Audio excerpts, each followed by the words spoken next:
സ്പെഷ്യലാണ്. ബിരിയാണി അല്ല, മജ്ബൂസും അല്ല. ഇതില്ലേ ഞാൻ തന്നെ കണ്ടുപിടിച്ച് ചെയ്ത റെസിപ്പിയാണ്. ഇതിന്റെ പല രീതിയിലുണ്ട്, പക്ഷെ ഈ രീതിയിൽ ഞാൻ കണ്ടുപിടിച്ചാണ് കേട്ടാ. എൻ്റെ വേറെ ആരെങ്കിലും ഇങ്ങനെ ചെയ്തിട്ടുണ്ടെങ്കിൽ പറയണേ, എനിക്കറിയില്ല കേട്ടാ.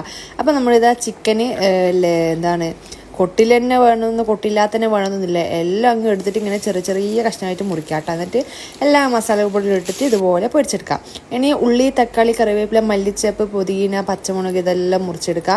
ഒരു കുക്കർ എടുക്കുക. കുക്കറിലേക്ക് എണ്ണയും അതുപോലെ തന്നെ മിൽമാഗിയും ഒഴിച്ചു കൊടുക്കുക.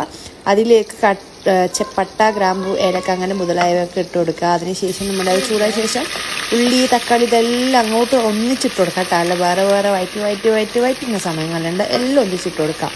ഓക്കെ, ഇനി നമുക്ക് ഇതിലേക്ക് എന്തിട്ട് കൊടുക്കണം? ഉപ്പ്, മഞ്ഞൾ എല്ലാം ഇടുക. എന്നിട്ട് അതൊന്ന് ഇളക്കുക. ഇളക്കിയതിന് ശേഷം നമുക്കിതിലേക്ക് ജിഞ്ചർ ഗാർലിക് പേസ്റ്റും കൂടി ഇട്ട് കൊടുക്കാം കേട്ടോ. അതിന് ശേഷം അതെല്ലാം നല്ല രീതിയിൽ വഴന്ന ശേഷം കുരുമുളക്, ഗരം മസാലയും കൂടി ചേർത്ത് കൊടുക്കുക. ഓക്കെ, അപ്പോൾ ഇത് നല്ല രീതിയിൽ റെഡി ആയിട്ടുണ്ട്. നമുക്കിതിലേക്ക് ആവശ്യം മുട്ടയാണ്. അപ്പം ഞാനിവിടെ 2 മുട്ടയാണ് എടുത്തിട്ടുള്ളത് കേട്ടോ. അപ്പോൾ 2 മുട്ട നമുക്ക് മസാല ഒന്ന് സൈഡിലോട്ട് ആക്കി കൊടുത്തിട്ട് ഒഴിച്ചു കൊടുക്കാം. നമ്മൾ ഫ്രൈഡ് റൈസിനെല്ലാം ആക്കൂല്ലേ സൈഡിൽ, അതേമാതിരി ഇങ്ങനെ സൈഡിലേക്ക് ഒഴിച്ചു കൊടുക്കാം കേട്ടോ. 2 മുട്ടയാണ് എടുത്തിട്ടുള്ളത്. അപ്പം നിങ്ങൾക്ക് ഇതിൽ മുട്ടൻ്റെ സ്മെല്ലോ കാര്യങ്ങളോ ഒന്നും വരില്ല കേട്ടോ. മുട്ട ഇഷ്ടമില്ലാത്ത ആളെന്ന് വിചാരിച്ചിട്ട് ആക്കാണ്ടൊന്നും നിൽക്കണ്ട. മുട്ടയുടെ സ്മെല്ലോ കാര്യങ്ങളോ ഒന്നും ഈ എന്താണ് റെസിപ്പിയിൽ മണക്കൂല. ഓക്കെ, നമ്മൾ ചിക്കൻ ഇതൊക്കെ അടിപൊളി ഫ്രൈ ആയിട്ട് വന്നിട്ട് നമുക്ക് അതും കൂടി ഇട്ട് നല്ല ഇളക്കാം. ഓക്കെ, നമുക്ക് നേരത്തെ കഴുകി വെച്ച അരിയുണ്ട്. അരി നമുക്ക് ഇതിലേക്ക് ഇട്ട് കൊടുക്കാം. എന്നിട്ട് ഒന്ന് മസാലയിലും ജസ്റ്റ് ഒന്ന് നല്ല രീതിയിൽ ഒന്ന് ഇളക്കി കൊടുക്കാം കേട്ടോ. അപ്പം ഫസ്റ്റ് നമ്മൾ ഉപ്പിട്ടിട്ടുണ്ട്. നമുക്ക് ചോറിന് ആവശ്യമെങ്കിൽ വെള്ളമൊക്കെ ഒഴിച്ച് കഴിഞ്ഞിട്ട് ഉപ്പ് നോക്കുക. അപ്പം ഞാനിവിടെ 2 ഗ്ലാസ് അരിയാണ് എടുത്തത്. അപ്പോൾ അതിന് ഞാൻ 3.25 വെള്ളമാണ് ഒഴിക്കുന്നത് കേട്ടോ. അപ്പോൾ അത് കറക്റ്റ് വേവായിരുന്നു. ഓക്കെ, അപ്പോൾ നിങ്ങൾ കുക്കറിൻ്റെ വിസിലിനൊക്കെ അനുസരിച്ച് നിങ്ങൾ വിസിലടുപ്പിക്കണം. ഇത് 5 വിസിലടുപ്പിച്ചിട്ടുണ്ട്. കാരണം എൻ്റെ കുക്കർ വേഗം കൂക്കുന്ന കുക്കറാണ് കേട്ടോ.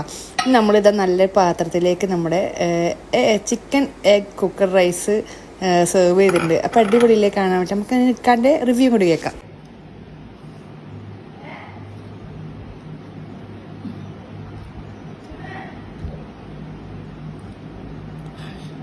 എൻ്റെ ഇവിടെ ആ മല്ലിച്ചപ്പും കൂടെ കിട്ടിയാൽ സൂപ്പറായി.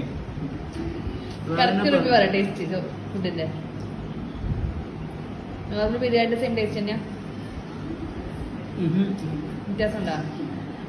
ഇത് വേറെ തന്നെ ഒരു ടേസ്റ്റ്. അത് ബിരിയാണി അല്ല, വേറെ തന്നെ ഒരു പ്രത്യേക ഒരു ടേസ്റ്റ്.